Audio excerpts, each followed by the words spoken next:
Hearing take you live to Capitol Hill, a hearing on the F-35 Joint Strike Fighter. To receive testimony on the current status of the F-35 Joint Strike Fighter program. I'd like to welcome our witnesses, Lieutenant General Christopher Bogdan, F-35 Program Executive Officer, excuse me, and Major General Jeffrey L. Harrigian, Director of the Air Force F-35 Integration Office. Thank you both for your service, and we look forward to your testimony today.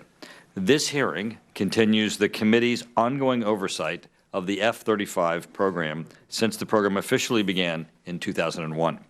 We all know that the F-35 is a complex program that has experienced issues with cost, schedule, and performance throughout its development. This subcommittee has held numerous hearings and briefings to better understand the critical need for the fifth-generation strike fighter capability and to understand the issues facing the program. Most recently, the subcommittee visited Eglin Air Force Base, where we were able to meet with both pilots and maintenance personnel for the Joint Strike Fighter. It's through this ongoing committee oversight that we've identified issues relating to the program and, in turn, have worked with the department to help develop corrective actions to ensure the program remains on track. For example, in the fiscal year 2014, the subcommittee learned of software development problems and recommended legislation that would establish a team to review the F-35 software development program and make recommendations to fix these problems. For fiscal year 2015, the committee recommended legislation that would continue the Government Accountability Office, GAO's, assessments and analysis of the development, testing, and production of the F-35 program. During our visit at Eglin, the subcommittee learned of issues with the F-35 maintenance system known as the Autonomic Logistics Information System, or ALIS, A-L-I-S. As a result, the subcommittee included a provision in its mark of the National Defense Authorization Act for fiscal year 2016 that would require the GAO to review the ALIS program and provide a report to the Congressional Defense Committees by April 1, 2016. The committee also recommended a provision that would require a review of the F-35's engine program by a federally funded research and development center to ensure that future engines will not be subject to the failure that caused an F-35 engine fire on takeoff just last June. Each of the subcommittee's legislative recommendations over the past 3 years have been adopted in the annual National Defense Authorization Acts. In the past month, the subcommittee has learned that the ejection seat does not meet the design specifications for lighter weight pilots. The specification for the ejection seat is that it needs to be able to accommodate a safe escape at pilot weights of 103 to 245 pounds. We understand that until this deficiency is corrected, pilots weighing less than 136 pounds will not fly the F-35 due to a high risk of serious injury that could result from having to eject. We look forward to our witnesses addressing this issue today and the plans to get this problem corrected. In closing, while strong oversight of the F-35 remains necessary, the value of the fifth-generation stealth aircraft is absolutely assured. Like the F-35, in future conflicts, it is absolutely critical to successfully address these emerging threats and maintain air dominance in any overseas contingency operation. I look forward to all of our witnesses today and expect to hear from them what follow-up actions the program is undertaking to address the issues identified as a result of our delegation's visits to Eglin. And before we begin, I would also like to thank all of our colleagues. Ms. Loretta Sanchez has been detained, but as the ranking member, when she returns, if she would like at that point to offer her opening statement, we will get to her opening statement. With that, we will begin then with General Bogdan. Thank you, sir. Chairman Turner and distinguished members of the committee, thank you for this opportunity to address you regarding the F-35 Lightning II program. I'm pleased to be joined today by General Harrigian, the Air Force's F-35 Integration Office lead. The F-35 Lightning II is of vital importance to our national security, and as the Program Executive Officer and Program Director, I'm committed to delivering an affordable, reliable, and sustainable fifth-generation fighter to our warfighters. The F-35 will form the backbone of U.S. air combat superiority for decades to come. It will replace legacy tactical fighter fleets of the Air Force, Navy, Marine Corps with a dominant, multi-role, fifth-generation aircraft capable of projecting U.S. power and deterring potential adversaries. For our international partners and foreign military sales customers who are participating in the program, the F-35 will become a linchpin for future coalition operations and will help to close a crucial capability gap that will enhance the strength of our security alliances. The F-35 program today is executing well across the entire spectrum of acquisition to include development and design, flight test, production, fielding and base stand-up, sustainment of our fielded aircraft, and building a global sustainment enterprise. The program is at a pivot point today where we are moving from slow and steady progress to what I call a rapidly growing and accelerating program. However, the program is not without risks and challenges, as these come with any program of this size and complexity. I'm confident that the current risks will be resolved and we will be able to overcome any future problems and deliver the full F-35 combat capability, including the U.S. Air Force and Navy initial operating capability declarations in the future. Since the last time I appeared before this committee, the program has successfully completed a number of important events, not the least of which was helping the U.S. Marine Corps declare initial operating capability this summer. A few of this year's accomplishments include the beginning of our Block 3F, our final version of software in flight test, 2 successful ship trials, one for the U.S. Marine Corps above the USS Wasp, and one for the U.S. Navy on the USS Eisenhower. We delivered the first 3 IOC aircraft to the Air Force at Hill Air Force Base last month, and delivery of the UK and Dutch aircraft at Edwards Air Force Base for participation in operational test this summer. The rollout of the first flight of the Italian F-35A from our FACO, which is our fabrication and checkout facility in Italy, last month. We also rolled out our first Norwegian aircraft. We've also completed the qualification of Australian and Italian air refueling tankers with the F-35. We've also started the ground testing of our 25mm cannon months earlier than we originally planned. And just recently, we started U.S. Air Force and partner training at Luke Air Force Base. These are just a few of the accomplishments since the last time I spoke with you. Overall, the program has made good progress in development and flight test.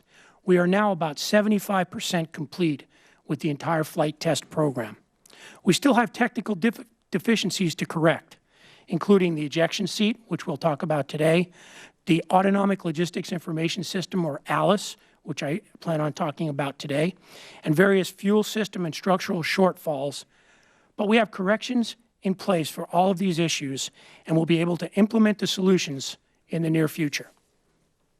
With respect to aircraft production, the production line is becoming more efficient each and every day, and the price of all 3 variants continues to drop lot after lot. I expect this trend to continue well into the 2020s and still believe that we can achieve our price target of an F-35A model with an engine, with fee, in FY19 dollars of about $80 to $85 million. We're closely monitoring the supply base as we begin to prepare for a ramp-up in production from 59 airplanes in Lot 8 to 104 airplanes in Lot 9 to 123 airplanes in Lot 10, up to a final production rate of nearly 170 airplanes per year in the early 2020s.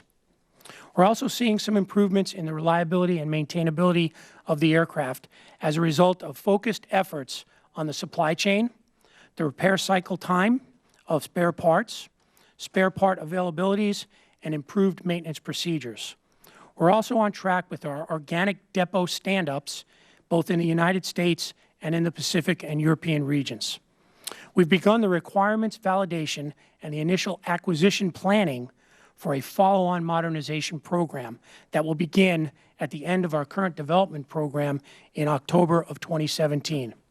I am committed to establishing a lean, effective modernization program with the appropriate government control and oversight to ensure that it remains both affordable and transparent, while at the same time effectively enhancing the F-35's capability for decades to come.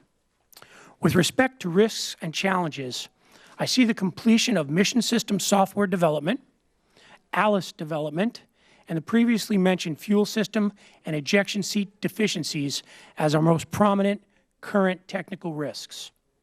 Our ability to stand up 4 separate reprogramming labs that create mission data files in time for all of our customers, and our ability to complete all the weapons envelope testing for Block 3F, as well as our ability to start OT on time, are the major schedule risks to the program today.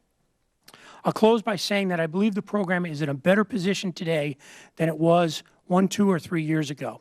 It's a growing and accelerating program that is making solid progress. The weapon system design is sound. The program is fundamentally on track. We remain confident that we'll be able to deliver the full F-35 capability within the time and the money we have been given. As with any big, complex program, new discoveries, challenges, and obstacles will occur. However, we believe the combined government-industry team has the ability to overcome our current deficiencies and deal with future issues should they arise in order to successfully deliver on our commitments. The Joint Program Office will continue executing with integrity, discipline, transparency, and accountability, holding ourselves accountable for the outcomes on this program.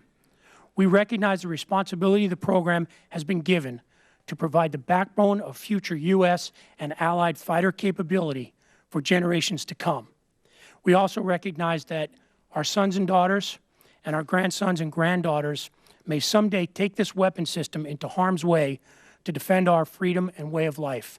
It is a responsibility that we never forget in the program office. Thank you again for this opportunity, and I look forward to answering all your questions. Thanks, General Harrigan. Thank you, sir. Chairman Turner, distinguished members of the Tactical Air and Land Forces Subcommittee, thank you for the opportunity to provide an update on the United States Air Force's progress toward delivering initial operating capability, IOC, for the F-35A. The combination of F-35 lethality, survivability, and adaptability make it our platform of choice for operations in a highly contested threat environment. The aircraft's state-of-the-art sensor fusion, networked interoperability, and broad array of advanced air-to-air and air-to-surface munitions enable unmatched lethality well into the 21st century. The F-35's exceptional survivability is achieved through a combination of low observable technologies, advanced electronic attack and electronic protection, and shared situational awareness. It will form the backbone of future joint and combined air operations, enabling future Joint Force Commander success. Today, sir, we have 79 F-35As delivered, and they have flown over 21,000 hours in our Air Force.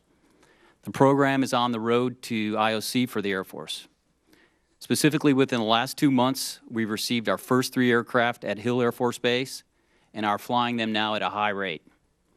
This month, Air Force operational testers are flying with our IOC software load and building F-35 tactics, techniques, and procedures.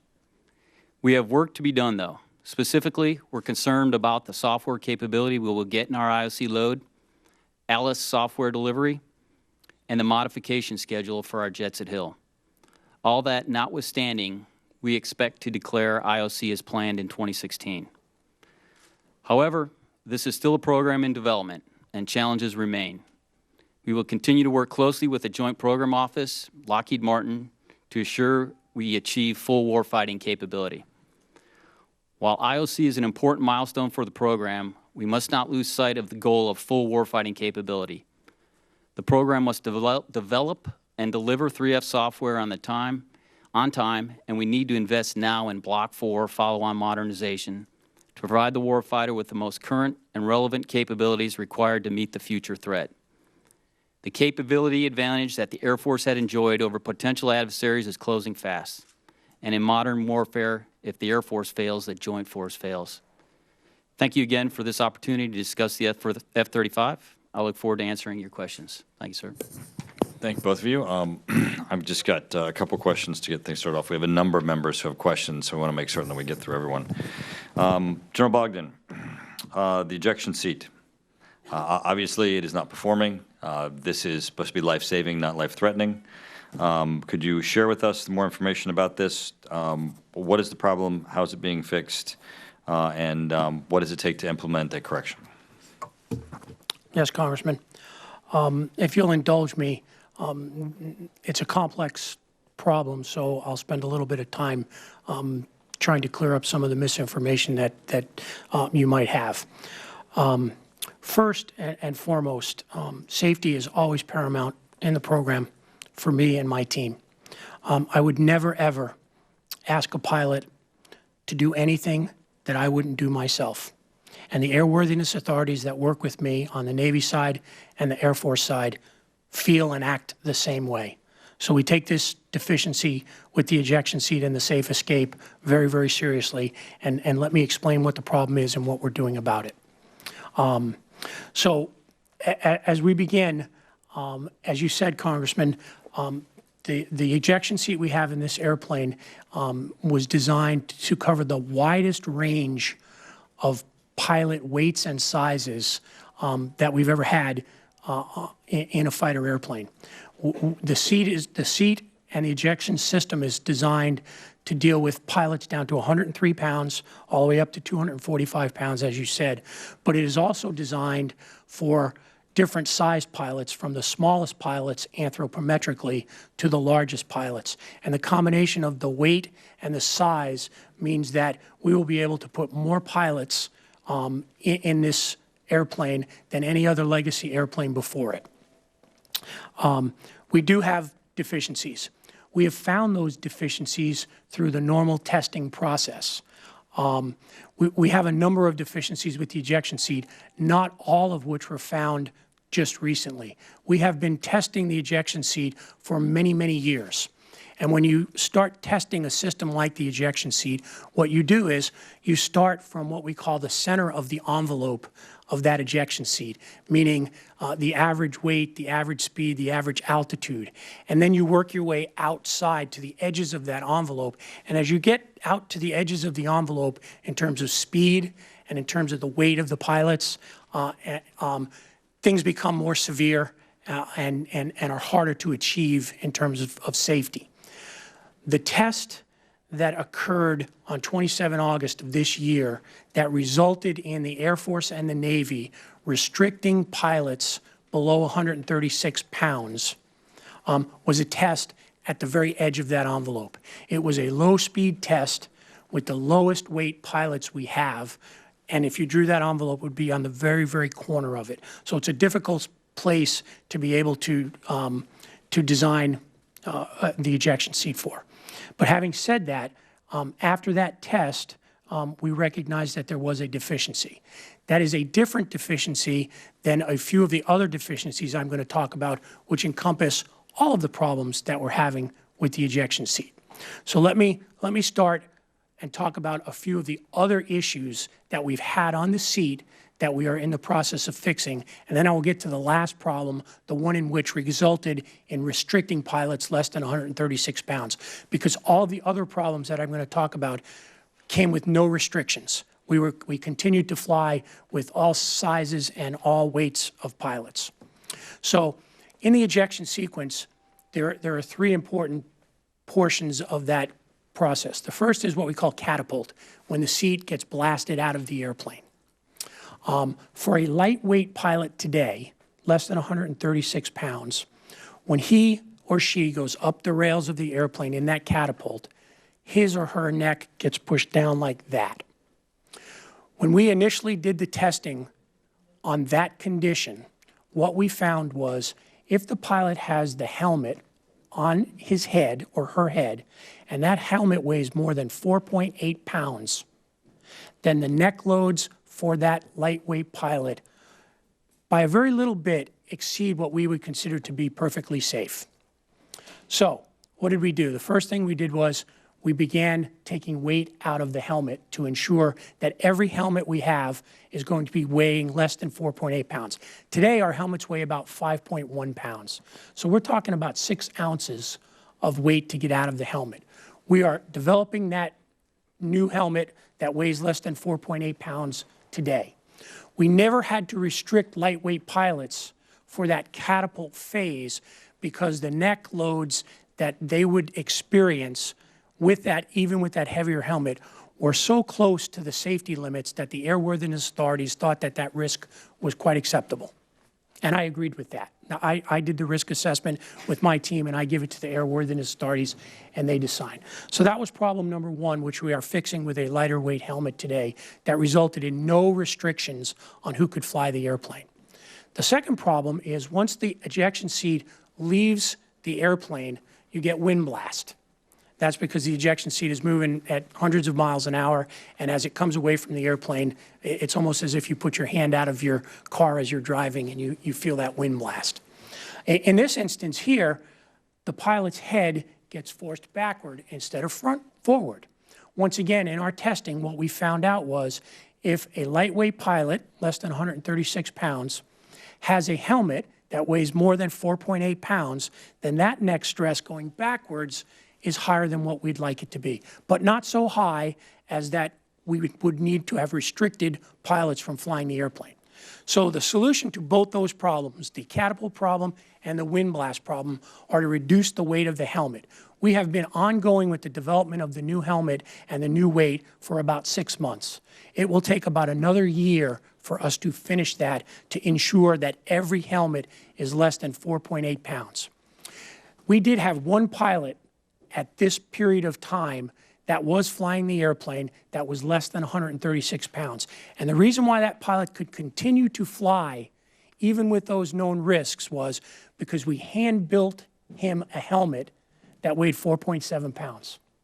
We cannot manufacture today on the production line in any mass quantity a helmet that weighs less than 4.8 pounds. That's why we're redesigning it. But for that particular pilot, we took pieces and parts and we fabricated a helmet that weighed less than 4.8 pounds.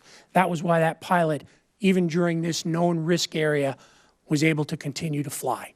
So those are two problems being solved with one solution that we should have done in about a year. The third problem we found during normal testing occurs in what we call the opening shock phase of the ejection, when the parachute on the back of the seat comes out. And in this instance here, when that parachute comes out, once again, the pilot's head moves forward. In this instance here, the only pilots that are affected by the opening shock being too strong and causing the neck loads to be above what we would consider safe is once again that lightweight pilot.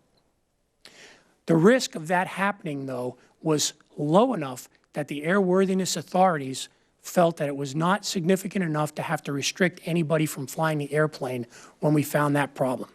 But when we did find that problem, and we found that one probably about 8 or 9 months ago in normal testing, we already began a solution. The solution to that problem for the lightweight pilot is just to delay that parachute coming out by a fraction of a second. Because as the seat comes out and hits the wind blast, it begins to decelerate.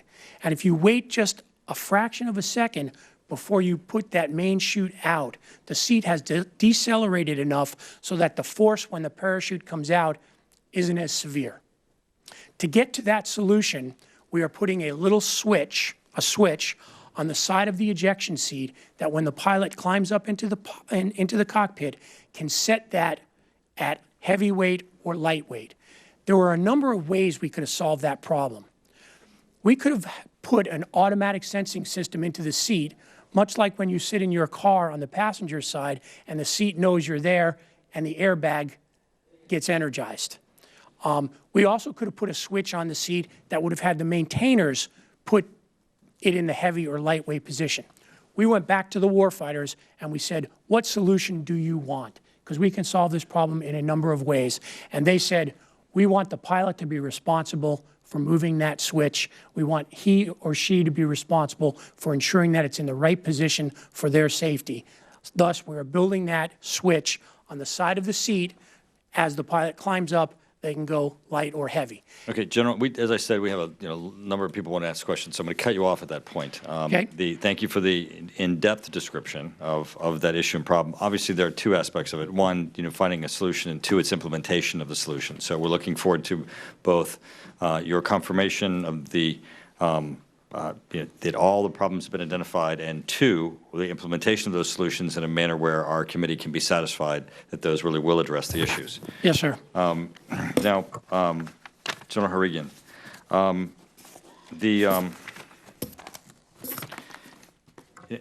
everybody in the committee recognizes the need for the F-35 capability. Everybody recognizes that not having the F-35 capability goes to an issue of our no longer having air dominance. It's we win versus we lose. And everybody recognizes that one of the difficulties and problems with this program has been the concurrency, that we're both inventing at the same time that we're producing, and that as a result of that, we will have delays, cost overruns, and at times there will be problems that will have to be identified that then need to be fixed, as General Bogdan was just testifying.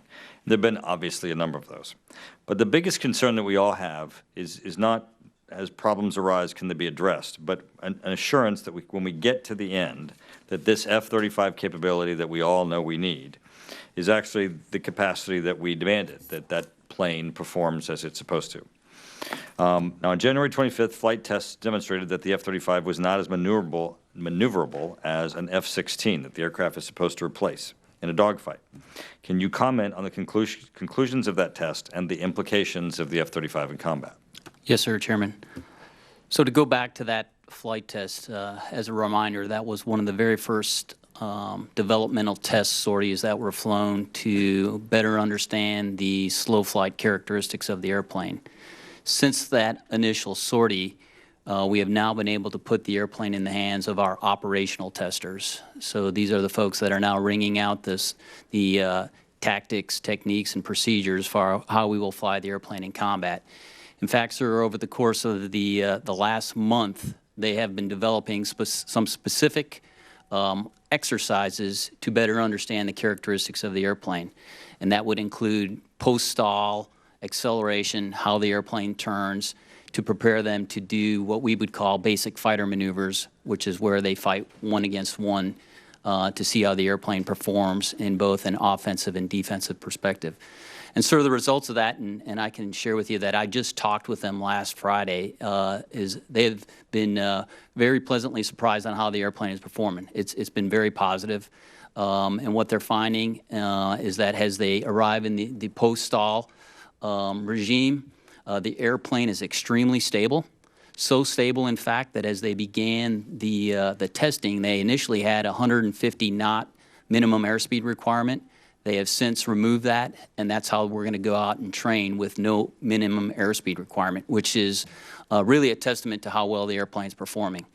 So in that environment, we will continue to learn. What I would offer to you is that we are still in the nascent phases of fully understanding how the airplane will employ in that environment, but that capability in my mind is going to be there. And I would offer to you that as one of the early F-22 pilots that I was, we had some of the same learning curve issues. We had to go out and fly the airplane and fully understand across the regime of where we were going to employ it, how to best get the most out of the airplane. And that's what we're going to do, and I think the airplane's going to deliver, sir. Appreciate your reference to that. Even the Wright brothers, after they invented the plane, had to learn how to become pilots. We appreciate that process.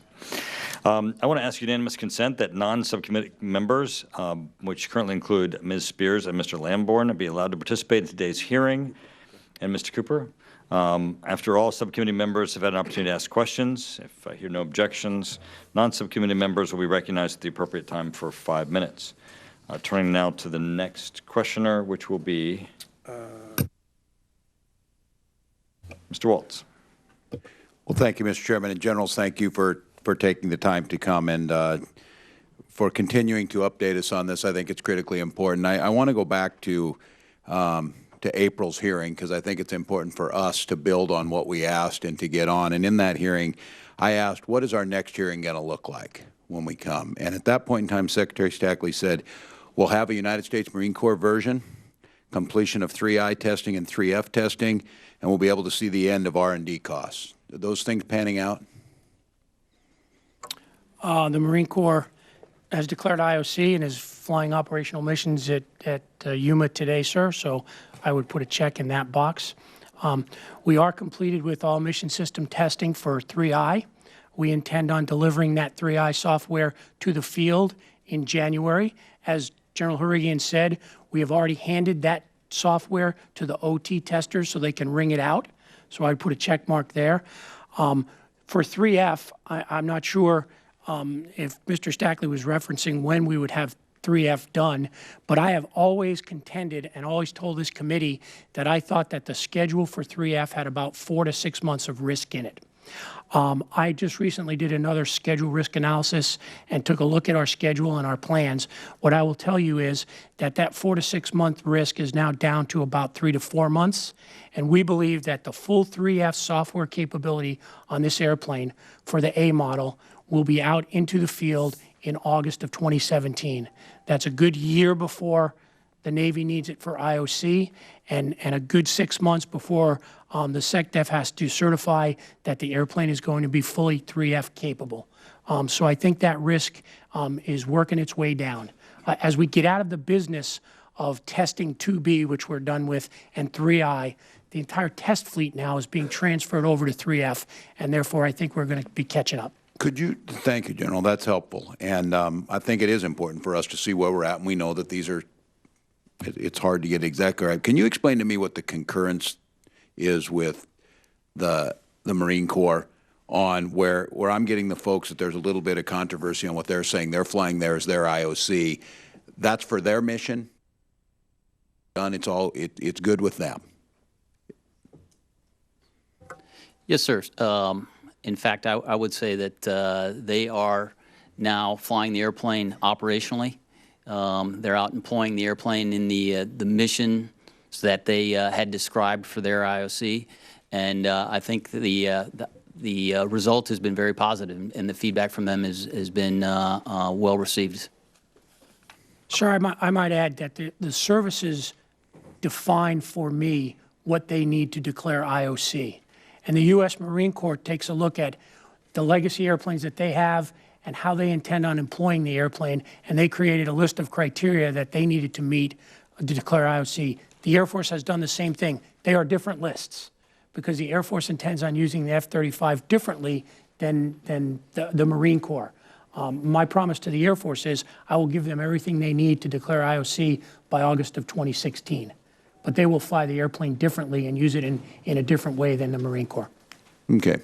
And General Bogdan, you did a nice job last time of explaining to a layman what happened with that June 23rd fire, the heat issue and all of that.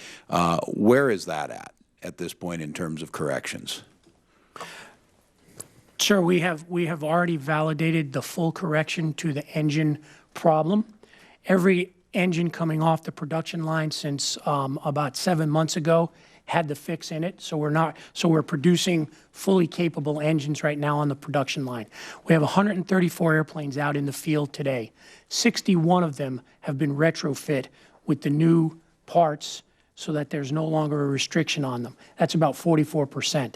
By June of 2016, all 134 fielded airplanes will have the same fix in them that the production airplanes are now going down the production line with. So in my mind, it was a problem, it was unfortunate, but we're putting it behind us. Did we learn anything that goes beyond the specific issue in that in terms of the testing standard in that of what we can extrapolate going forward from that incident? Yeah, one of the things that we did learn was that the design of that portion of the engine is very similar to other fighters that we have, and there was an assumption made that since those other fighters didn't have this problem, that the F-35 wouldn't have this problem. So some of the engineering analysis, I won't say it was shortcut because that's not the right word, but some of the assumptions that they made in the original engineering analysis assumed that the engine was going to react as if it were in the other airplane. And that was not the case. And that was not the case because the F-35 maneuvers differently than another airplane, and the engine actually shifts and moves and bends differently than that other airplane, causing that. So will that change now as we go forward? They will, I hate to use the term, will we assume that they will not do that in the future, that they will go back to the beginning? So part of what we did was we ensured that the models that both the government and the engine manufacturer Pratt & Whitney was using incorporated the new knowledge about the F-35 and the assumptions that we made when we first designed it. So at least for this engine, sir, we're not going to make that same kind of mistake, and Pratt & Whitney has learned that lesson. Great. I thank you. I yield back, Mr. Chairman. Thank you, Mr. Cook. Thank you, Mr. Chairman. Generals, there was an election this week in Canada, and it appears Mr. Trudeau is going to be the winner of that election. Correct me if I'm wrong, but I believe he made some pre-election statements that Canada would not purchase the F-35s, and I think they were in for 65. And so the question is about affordability. If a partner drops out of that, and I don't even know, you know, I'm not a lawyer. I'm dangerous enough as a Marine at one time, but is that going to have an impact on cost or what have you? I'm pretty sure this is my question. So let me start off by saying it wouldn't be appropriate for me to speculate what Canada will or won't do. So I won't provide any opinion about that. But and I will also tell you that I have received no official notification from Canada about the change in status for them today. Having said that, I'm prepared to tell you what the impact to the program would be if that were the case, and let me explain that to you. So first, the current development program that ends in 2017 would have, there would be no effect whatsoever if Canada were no longer a partner, because they had paid all the money into the development program and all the services have already paid, and we intend on finishing the development program with the money we have. So there'd be no effect on the current development program. Not the case for production and the price of the airplane. If any partner or any service moves airplanes to the right or takes airplanes out, the price of the airplane for all the other partners and all the other FMS customers and all of the other services goes up a little bit. In this instance, if there are 65 less A-model airplanes in that production profile from any country, whether it be Canada or someone else, we have estimated that the increase in price to everyone else is about 0.7 to 1%.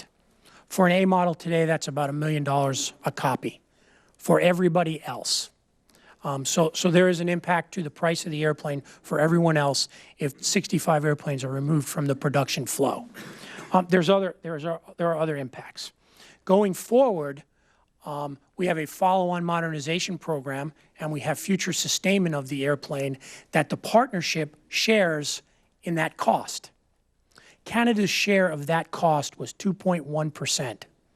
So if Canada is no longer in the program, that 2.1% cost of future sustainment and follow-on modernization will have to be spread among the other partners and the other U.S. services, because that is a cost that has to be paid, and it wouldn't be paid by a partner who's no longer a partner. The last one has to do with industrial participation. Today, there are many Canadian companies building pieces and parts for the F-35 program. We do not have a set rule as to what happens to that industrial participation if a partner reduces airplanes, adds airplanes, or even leaves the program. There are no set rules. But it is my opinion that the remaining partners and our industry partners are going to have a discussion about what to do with all of the industry in Canada that is building pieces and parts for the airplane. Thank you, General. I have one more question, and I apologize for the nature of the question. This is an infantry guy who's going to ask a logistics question, and I did have to serve as a logistics officer, and it left an indelible mark on me. Not very good, I might add. You know, we get more and more briefs about the engine, everything else, and I'm thinking about the maintenance of a brand new 5th generation aircraft that I guess it would be 4th and 5th maintenance or degrees of maintenance that we'd have to do. Do we have the parts and the technicians that are in place right away to handle this very, very sophisticated piece of gear? Or are we going to have to change on the fly, and is there money available for that? So I'll answer the first part of that, and I'll let General Harrigan give you the Air Force's perspective. As the airplane continues to mature, we are building a maintenance force through training at Eglin Air Force Base that continues to have to understand the changes we make to the airplane, because we're not done developing it. And older airplanes, believe it or not, are being maintained differently than the newer airplanes, because quite frankly, the newer airplanes are in better shape. So we will have to continue to update the maintenance manuals, the parts supply chain, and things until we get the fleet of airplanes up to a common standard. It is a problem that occurs on most programs. We have it a little more severe because of the level of concurrency we have, but you are right, Congressman, that we will have to continue to train our workforce as we continue to change the airplane, and I don't think that will change for quite a while. Mr. Moulton. Thank you, Mr. Chairman. And gentlemen, thank you very much for your service and for taking on this difficult project. I know you haven't been asked to bring the best-looking date to the dance, and that's not an easy thing to do. You know, I'm new to this relatively. My background is also as an infantryman, and I have always taken the perspective on the F-35 that there are a lot of mistakes that have been made. There's an awful lot of costs, funds that have been arguably wasted over the years. This is far more expensive than any of us anticipated. But we're far enough down the line now where we just got to make it work. And would you agree with that statement? Sir, I would agree that without armchair quarterbacking or trying to figure out why decisions were made in the past, that we have incurred significant schedule and cost increases in the past on the program. Some of them are normal to programs. Others were a result of decisions that were made. What I would like to add, though, is since we rebaselined the program in 2011, we have not had a single cost increase, and we have not asked the Congress or the partners for an added penny since 2011. So I believe— Which is a great achievement, but it's quite a baseline.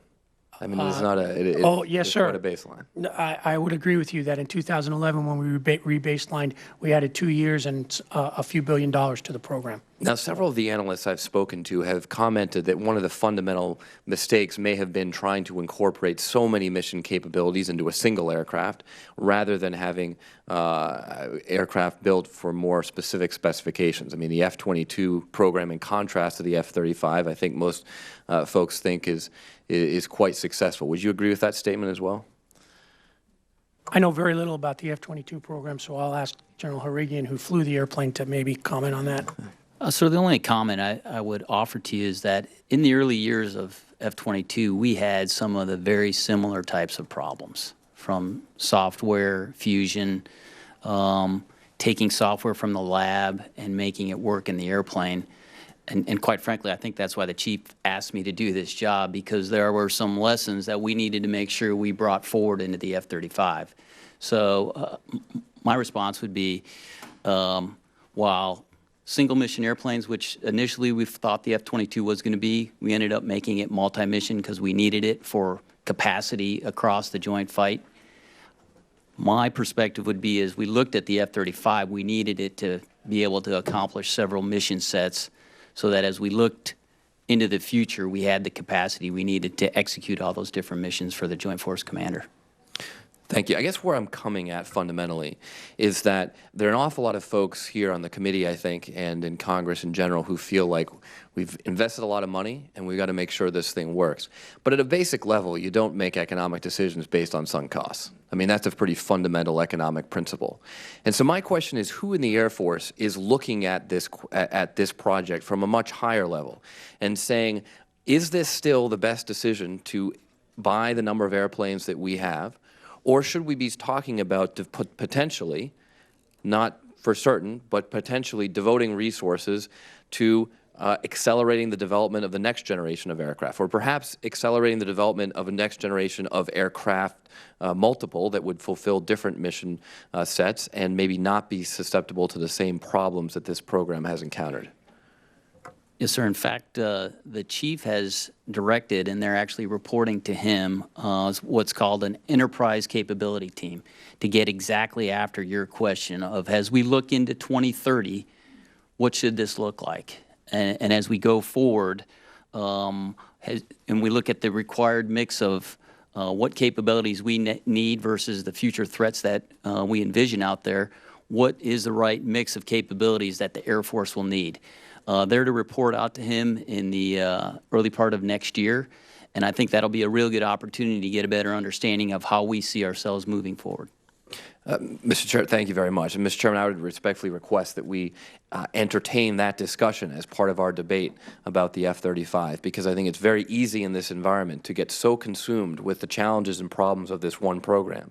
It's to not be thinking ahead from a perspective that we shouldn't be basing decisions on sunk costs and think about what the best decisions are going forward to meet the threats of 2030, which could indeed include cutting back on the current program. So thank you very much, and I yield my time. Well, and I'll invite you, we go down to Eglin on a regular basis to actually look at the operation of the plane, and we have a number of classified briefings that will give you a greater fidelity of what this plane actually does and what the needs and threats are. And I think at that point, you'll probably be very satisfied. I appreciate that we continuously ask that question. It's not a question that we should never stop asking.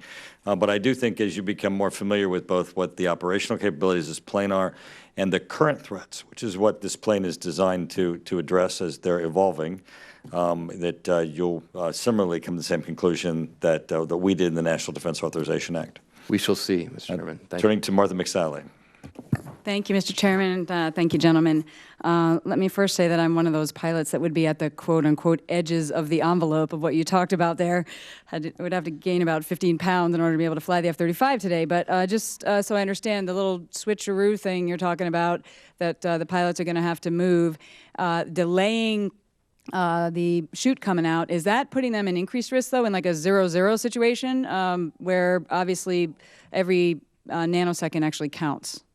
Yeah, actually, as it turns out, ma'am, for a lightweight pilot, delaying the opening of the chute until the seat slows down does not increase at all the risk of ground impact or that pilot getting out of the seat, because a lightweight pilot in the catapult phase gets shot up higher. Okay, got it. We had margin. Got it. Okay, thank you. And let me first say, like the chairman said, we need a fifth-generation fighter capability. I'm a strong supporter of us developing this capability. As an airman myself, people take, I think, sometimes for granted air superiority and what that takes with our near peers and making sure we have denied access. I've been to the factory myself, and strongly support us developing this capability for our national security and our warfighter. But I am concerned about this airplane is replacing all of our legacy fighters and the whole jack of all trades, master of none, and specifically it replacing the A-10 in the close air support missions that it uniquely brings to the fight. When we talked in April, we had a discussion about some limitations in that replacement of the unique capability in close air support, and I'll just run through them just as a reminder. In the A model, some of these were night capability, lack of the ability to pass 9 lines via data, time on station being 20 to 30 minutes. But then even in the follow-on capabilities, the munitions only 180 bullets, time on station being only 45 minutes, and Dr. Gilmore agreed that the F-35 would not be able to survive a direct hit, and like the A-10 can, and still allow the pilot to at least fly to friendly territory so that they're not taken POW and lit on fire in a cage, like we've seen happen to the Jordanian pilot. So these are really important capabilities. So these shortfalls were identified in the April hearing. I was glad to see that in August, Dr. Gilmore announced that there would be a head-to-head test against the A-10 and the F-35, but I don't want to put words in your mouth. I think you were not supportive of that test, and I think you said it wasn't a good use of taxpayers' money. I disagree with you there, General Bogdan. I think it's a very good use of taxpayers' money. If the F-35 is going to replace the A-10, we need to identify whether we're going to have a decrease in the unique capabilities in that mission set, and that includes the loiter time, the lethality, 1,174 bullets, the ability to take a direct hit, and all that all that the A-10 brings to the fight. So I just wanted to get your perspective on the record about that head-to-head test, how that came about. And also, I'm skeptical about it, quite frankly, with all the things we've seen the Air Force try and do to go against the will of this Congress and backdoor retiring the A-10. You can set up a test to have any sort of result you want, So is the test going to specifically address not high-end, sophisticated air defense circumstances, but where we have air superiority and those unique capabilities of the loiter time, the lethality, the maneuverability, and to do a continuous cast fight and take a direct hit? Will that be a part of that test? Sir, ma'am, if you don't mind, Yeah. I'll come back first. So I think you're probably familiar that the chief came back and said we're supportive of executing the comparative testing. After he called it silly, but yes. And so at this point, right now, we were working closely with our Air Force Operational Test Center folks, are working Yeah. closely with DOT&E to formulate exactly what that test will look like. Okay. Specifically looking at multiple scenarios, both in contested and permissive environments, looking at different ranges, time to arrive on target, loiter time, all those types of things will be incorporated for the appropriate analysis to ensure that at the end of the day, we're delivering the platform that's effective and suitable in the environments we're going to operate it in. Great. I'm interested in continuing to, interact and see how that test is going. General Bogdan, you got anything else to add? Yes, ma'am. What you described just now was exactly what I think should be done with the F-35, and that is tested in a realistic operational environment for the CAS mission that the Air Force intends the F-35 to do. Right. Not the CAS mission that the Air Force intends the F-35 to do looking like an A-10. The problem that I have is that money that I'm going to spend doing the testing on the A-10 could be used elsewhere. And I know the outcome of that test. I'll give you an example. You have a decathlete in the Olympics, and you have a 100-meter sprinter. If I put the 100-meter sprinter and a decathlete on the starting line for a 100-meter sprint, I don't have to run that race to know who's going to win it. I don't need to test the A-10 to figure out what the F-35 can do in a close air support role. What I would prefer to do is test the F-35 in its close air support role as the Air Force sees the requirements for that mission for the F-35. I hear you, and I'm out of time, but I think us envisioning that we're never going to have close air support where guys are on the run, they're out of ammo, they're doing a mirror flash into your eye, they're, don't have time to do standoff casts because of the complex circumstances. If we think that's never going to happen again, I think we're You are lying to correct. You are out ourselves, of time. Okay, thank you, Mr. Chairman. Thank you. Ranking Member Sanchez. Thank you, Mr. Chairman. And first of all, thank you for holding this. Because as you know, you and I have been through a lot of growing pains on this F-35 program. And I know people have mentioned they've been down to the factory. Well, we've been to the factory, and we've been to the factory overseas, and we've been to see them in action, and we've been to talk to the pilots, and we've been, and we've been, and we've been. And so what we have on our hands is the fact that this is going to be our production plane for the future. And so we got to make sure that it's the best that we have, the best that we need. And I think the gentle lady from Arizona is correct in saying that that she supports this, and I also am glad for her knowledge of fighter planes. And I don't know if I'm glad for your persistence on keeping the A-10. I don't know where I am on that, really, but I'm glad that you're on and that you're asking the questions and that you keep hitting it, because we need to, as well as, I'm sorry for coming late, but I also heard the gentleman from Massachusetts have some concerns and some follow-up. So that's the role of this subcommittee. So thank you to my fellow colleagues for continuing to push and continuing to push our program people to make sure that we get the best plane that we need. That's what we all want. So I just have a couple of questions, gentlemen. The first one has to do with something that the chairman brought up before I got into the hearing, and this is the whole issue of the 136-pound weight limitation. So I have been one of the people on this committee that has pushed for women in more roles in the military. And the gentle lady from Arizona acknowledged that, she weighs a lot less than I do. And my question is, I'm concerned with the long-term weight limitation and if it disadvantages our female pilots and their eligibility to fly the F-35. Because our women do tend to be lower in weight. And so if the 136-pound weight limitation remains in place for more than a few more weeks, how is that going to impact the follow-on the cadres of the female pilots that we have in the Air Force? And have any of our female pilots already been sort of diverted off of going towards the F-35 because of this weight limitation? Ma'am, I'll answer the technical part of that, and I'll let General Harigian answer the part about specifically about Air Force pilots. We have known fixes to the problems that currently restrict the pilot population to less than 136 pounds.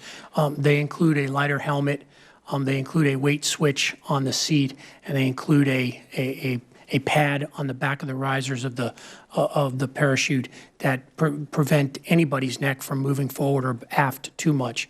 All of those solutions should be in place within the next 12 to 18 months, and at that point in time, the restriction should be removed, and we will go down to a 103-pound pilot, as well as the size of the pilot is not an issue, but we designed the seat for the smallest and lightest folks. So I think you'll find that in the next 18 months or so, we will make this ejection seat as safe as we possibly can for the entire population. I'll let General Harigian talk about the pilot throughput and female pilots. Thanks, ma'am. So we had one pilot that was less than 136 pounds, and in fact, it was a male. And so he's no longer flying the F-35. And due to where he was in his career, his leadership decided it's best we move him to another airplane so he can continue his career. We have a female that's flying the airplane right now. She's still flying the airplane right now. But to your point, I think the longer term is we didn't have anybody in the pipeline right now that was impacted. But certainly, if this takes 12 to 18 months, there may be a person or persons out there that it could impact. And so that's something we're going to have to take a look at. As you're well aware, the Secretary and the Chief have made it clear that 103 pounds to 245 is our requirement, and General Bogdan knows that that's where we need to go, and he's working very hard to meet that requirement as quickly as he can. Great. Well, let's hope we fix it in the next few weeks, because I would hate for that to be the reason for our women to not be able to move forward. Congressman, can I make one other? What is our next real generation plane for the next 20 or 30 years? Yes. Can I make one other comment? We have partners and FMS customers in the program that are equally concerned about this problem, because much of their population of pilots, whether they be male or female, are on the lower end of the scale. And so I have heard from many partners, many FMS customers, as well as the Air Force, Navy, and the Marine Corps about how important this is to fix, and it has my full attention, ma'am. Great. Thank you, General. My last question is about the follow-on development for the F-35. And so, while the initial engineering, manufacturing, and development stage of the F-35 program is supposedly going to be wrapping up in the next 2 years, there's another more potentially and very expensive follow-on development that we already have slated for the future of this program. And the follow-on effort is mostly software upgrades, that I can tell as I read through everything, is mostly software upgrades to incorporate additional weapons and electronic capability into the aircraft. But even though it's just an upgrade effort, the budget is not small. I mean, when I look at it, through 2020, I see more than $2.6 billion in research and development on that effort projected. And to be clear, that's on top of the baseline F-35 development effort that has seen years of delay and cost overruns. And I don't want to go over all of that, because you've heard me, pounce on that for a long time now. I know that these further upgrades are essential, but I think it's important for us to try to get a handle on this before it gets out of whack, as we've seen initially this project from the very beginning. So I have some specific questions about the follow-on effort. First, before the program starts, this major effort, it obviously needs a clear set of prioritized requirements from the U.S. military services and from our foreign partners that are involved in this. And so does the F-35 program have a prioritized list from the U.S. military services with respect to what it really wants in the follow-on development? And if not, why not? Yes, ma'am. You have boiled this down to the essence of one of the issues with follow-on development today. With 14 different customers, we have a large amount of requirements that I today believe are unaffordable. So as we validate the CDD, the capability document, through the Air Force Requirements Oversight Council and then up to the Joint Requirements Oversight Council, and I go to what I call my board of directors for the partners, we have asked them to prioritize that list of requirements, because today I believe that trying to achieve all those requirements in the next 8 to 10 years will be unaffordable. So the process has begun. We believe in December we will get our first look at that set of priorities. And then in the springtime, when the AFROC and the JROC meet to validate the requirements, I believe that's where we will finally join all of this together to get what I would consider to be a reasonable amount of requirements that are affordable. Because I do not disagree with you, ma'am. I have learned a lot of lessons in 3 years on what the original EMD program looked like. I don't want the follow-on program to look anything like that. Yeah. Well, because the follow-on, as you know, I mean, we've really gone through very painful, on both sides, very painful. This has been a painful process. So, and that's a nice word for it. So this development and what everybody wants and how it interacts and what it gets, I think, is incredibly important to have that priority list. So I'll look forward to that in December 2015, and I will look forward to it after your capability document validation. Second, in other similar upgrade programs, Congress has required the DoD to designate them as major subprograms or completely separate programs, actually. And the reason for that has been so that we can actually see the cost visibility and we can actually track what is going on. So should Congress do the same thing with this follow-on effort for the F-35? And if not, why not? The simple answer is no, ma'am, and I'll tell you why not. So first, my pledge to this committee and to the other defense committees and to my partners and to the services is we will set up the follow-on modernization program with every level of visibility and transparency that you and they believe they need for that appropriate oversight. We will put the earned value management pieces in there. We will cost separate in the contracts so you can see how we are spending the money. But to make this a separate program, or even to make it a separate program, brings a whole host of administrative burdens that Mr. Kendall wants to try and avoid to become more agile in terms of acquisition. I agree with him. I think we can set up a program that satisfies the needs of everyone in terms of transparency and understanding when the program is on track and not on track without designating it as its own program. My promise to the committees is if you don't believe when we get our acquisition strategy in place that you don't like that, then we will come and talk to you and figure out what you do like. I have asked your staffs to help us in what you would like to see in that modernization program in terms of reporting, because we can do that. We can do that without setting up a separate program. Well, we'll have to talk to our staff and see what we'll look at. Maybe a program, a separate line might be required if we're really going to track this. I just have the scars from the initial program and even before the 3 years you've been in. So thank you very much for your information. We'll try to work with you. Thank you, Mr. Chairman. Thank you. Mr. Chairman, if I can just add to that, as the warfighter, ma'am, understanding the programmatics and the importance of ensuring we've got our prioritized requirements which we are working hard as a service with the other services to make sure we've got it right. I think it's important to remember that the threat is not sitting on their hands, and they continue to evolve. So from our perspective, it's imperative that we have a stabilized, thoughtful, follow-on modernization program that brings new capabilities to this airplane so we stay ahead of the curve. And, ma'am, that's all I'd like to ensure that the committee remembers as we work our way through this. Thank you. Mr. Vesey.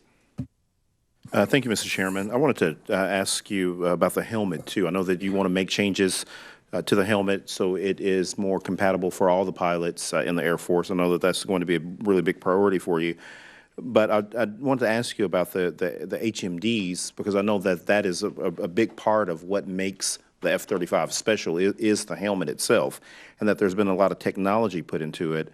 And one of the things that we've heard in previous hearings that we've had on sequester was that being able to implement new technology under a sequester system can be tough. So knowing that we're working on the sequester, how quickly can changes be made to the helmet?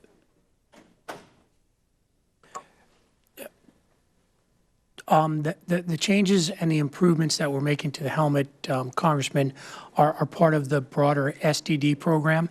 And because our SDD program is incrementally funded, even with a CR or a sequestration, we would still be able to continue those critical development activities like the helmet. We would ensure that those kind of things are not impacted. There are many other things that would be impacted, but in this respect, finishing the development program and creating the capability that we promised the warfighter is our #1 priority, and I think we can do that. There's many other impacts, but not that one. And one more question about the helmet itself. Again, I know the incredible technology that has gone into developing the helmet. And again, being able to make quick changes to that helmet so everybody can fly. Is it more realistic to make changes to like the head support panel, or delaying the deployment of the parachute in order to make it to where all the pilots can fly the plane, instead of actually trying to make very complicated technology changes to the helmet? Congressman, the simple answer to your question is no, we need a lighter helmet. It's as simple as that. All the other things that you talked about are also needed to ensure that we have safe escape for the whole pilot population.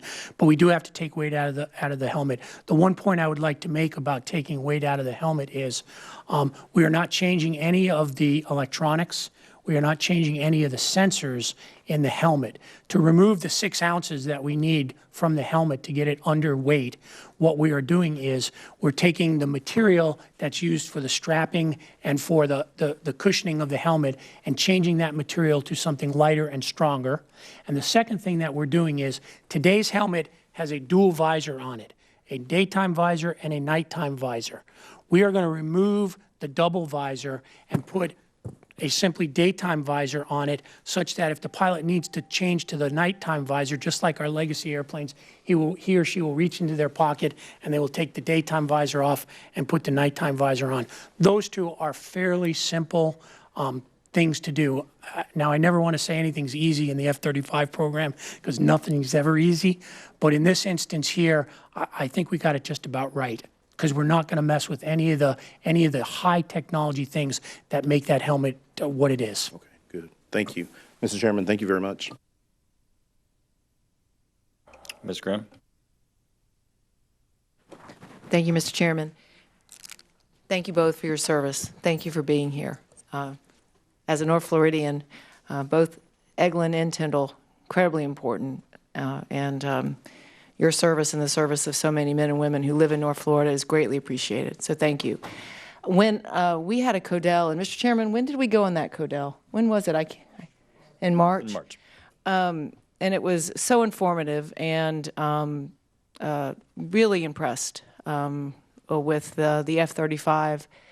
There was one area that, though, there was consistent concern both with the pilots and with the maintenance, those that maintain the airplanes. And I'm not going to use an acronym because I've learned to not use acronyms. So, but it's got a snappy one. But it's Autonomic Logistics Information System, AKA ALICE. So there were real concerns about false, errors reporting, and I'm just curious: have we resolved some of the software issues that ALICE was facing? Thank you so much. Yeah, I'll give you the technical answer, and I'll let General Harigian give you the warfighter's perspective. So since your visit down there, we took a look at that health reporting code problem, and we've done a number of things since then that have improved the situation. The first thing we did was we put a new increment of software and capability into the ALICE system. We call it ALICE 2.01. That fixed some of the problem. Another part of the problem was that we did not have a complete list of those codes that were false, so to speak, at the time. And we were worried that if we made the list too big, that a code that really wasn't false would get overlooked. We have a lot more time on the airplane now and a lot more maturity in the airplane, so we were able to upgrade that list. Bottom line here is the 80% number that you heard down at Eglin, which was accurate, for the entire fleet today is about half that now. That's not the best part of the story, because that's the whole fleet. The best part of the story is the Lot 6 and Lot 7 airplanes that we're fielding today, because they have many of the R&M improvements that we made over the last 2 years, they are only seeing a very small handful, like ones and twos, when they land each and every day. So that 40% now, that used to be 80%, includes all the older airplanes that until they're upgraded, they're going to still have that issue. But the newer airplanes, much better. General Harigian has some experience with the new Lot 7 airplanes at Hill Air Force Base that they've been using, and he might be able to tell you a little more. So those airplanes, ma'am, we have 3 of them up there, and they have not lost a sortie since they delivered them. So as we have delivered these newer airplanes, they are performing really, really well. And Eglin still has some of the older ones, so they struggle with some of the older systems that the program office has continued to update over time, even since last March, as General Bogdan points out, so that it continues to improve. Now, having said that, there's still going to be challenges as we understand ALICE and put our maintainers in the field working through that system with the program office. And I'll tell you, one of the things that we did is we had our senior logistic leaders from all the F-35 bases and folks from the JPO come together to talk about what are the big issues. This, of course, was one of them. And so we provided a list of some specific things, this fault reporting code issue being one of them, that we have worked very closely with the program office to get the feedback from our airmen in the field and get those to the program office so they can work through, prioritize those, and get after the most important issues to ensure we're fixing the right things on the airplane. Well, that is really great to hear, because I could hear the frustration that they were faced with all of these false negatives that they were having to deal with. Is it, you mentioned other airplanes, that are they using the same software system? They're using ALICE? Yeah, all the airplanes in the fleet are using ALICE. It's just the newer airplanes have many of the fixes in terms of software and hardware that we learned from the older airplanes. So if you went to Eglin today, what you'd find on their flight line is airplanes that are in what we call the Block 1 configuration, believe it or not, and the 2A configuration. When those airplanes get upgraded to the 2B configuration or the Block 3 configuration like we have at Hill or at Nellis, you're going to find a lot of those problems have gone away. We just haven't had time to backfit and modify those older airplanes. Great, and my time has expired, but thank you very much. A good positive update. Thank you. Ms. Spear. Mr. Chairman, thank you for the accommodation, and thank you, generals, for your presentation and for your service. I wanted to be clear. Did you say in your opening testimony that you have accepted, you've received 79 F-35s to date?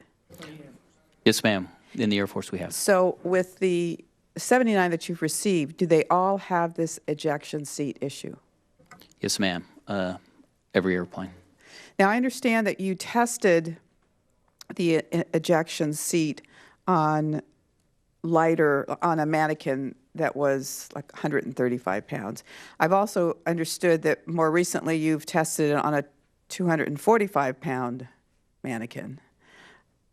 But it has not been tested on a mannequin between the weight of 135 and 245. Is that correct?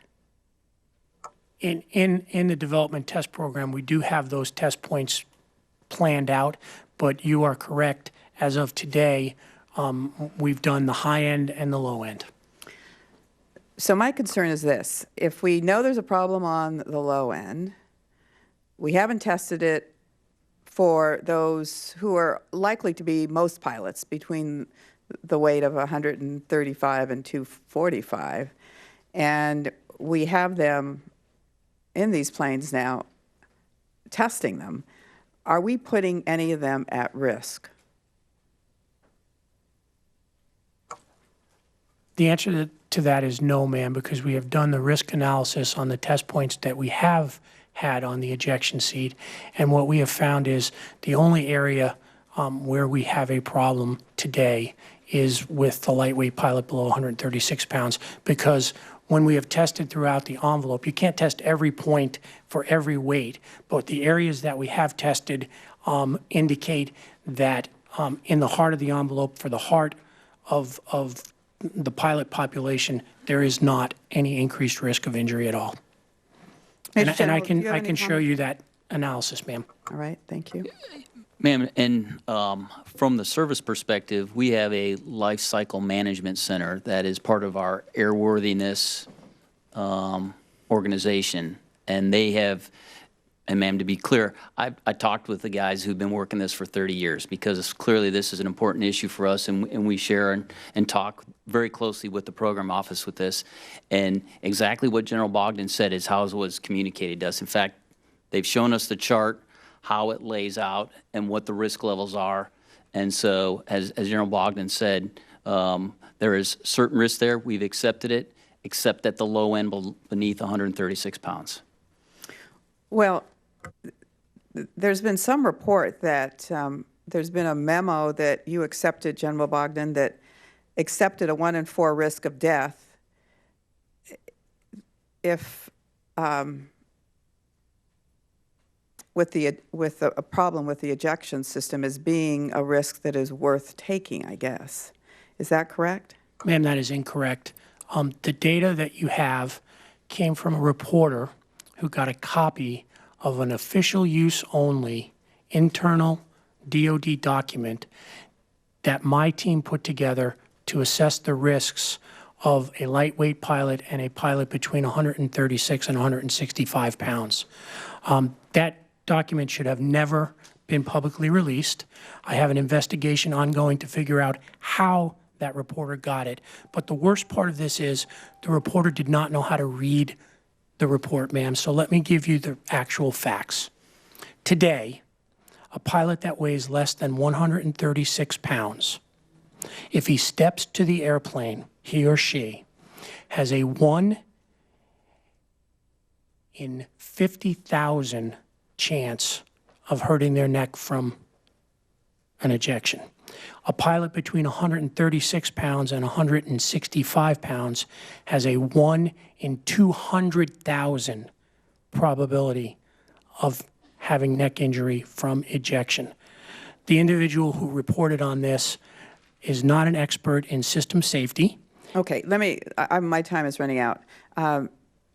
As I understand it, the test was done under ideal circumstances. Is there any reason to feel that the results would be any different in circumstances where it was going not at ideal speeds and not going straight but going up?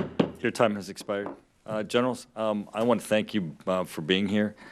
You have continued to provide the information as required by this committee, and we will continue to hold this program accountable and provide oversight, not just because there are issues or problems that have arisen, which there are, but because this program is so incredibly important. It needs to be safe for our pilots, it needs to be safe for our country, and it needs to be able to perform at the level that it has been asked to perform, because the gap that this plane is going to fill is incredibly important. So with that, I thank you both for your service, and I know that you both know that we will continue to work both through the committee hearing structure and throughout the calendar year to both inquire and to work with you to ensure this plane can deliver. Thank you.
So that was a hearing on the F-35 Joint Strike Fighter program.